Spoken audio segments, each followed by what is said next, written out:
Hello, I'm Simon Owens, Assistant Managing Editor at U.S. News and World Report. Here with me is economics reporter Danielle Kurtzleben, and today we're discussing a new CBO report with updated projections on the effect of the fiscal cliff.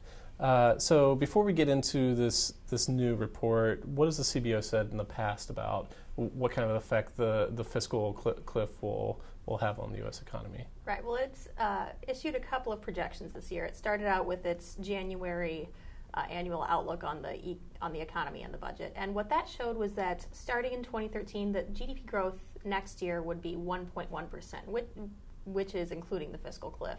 That's pretty weak. Then in May, it updated it again and said GDP growth would be even slower, 0.5%, and that includes a recession in the first half of the year.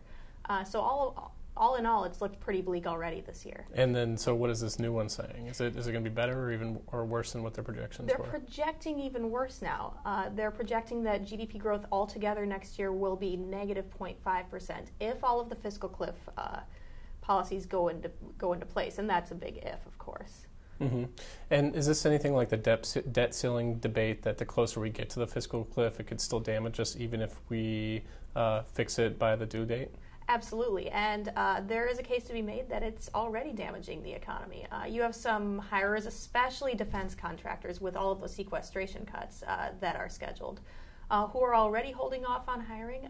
You have places like Boeing, Lockheed Martin, a lot of them based right around here in the D.C. area. So especially that could really devastate some local economies. The closer we get to the fiscal cliff, the more those places are going to say, we just don't want to hire, we just don't want to spend. Now, I remember during the debt ceiling debate, they kind of created these arbitrary dates beforehand that it couldn't go past this point or the markets would be too damaged.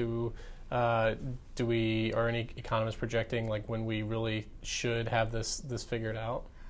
Really, the consensus is the sooner the better. I mean, you ask some economists, they say do it yesterday. Mm-hmm. The faster we do it, the better we do it in terms of the macroeconomic outlook, and that's really a nonpartisan idea right there. Mm-hmm. But it's looking bleak to have anything done before the election, do you think, or?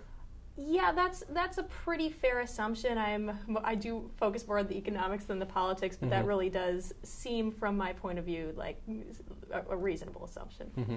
Well, that's all we have for you today. Thanks for joining us at U.S. News and World Report. To learn more, visit us on the web at usnews.com.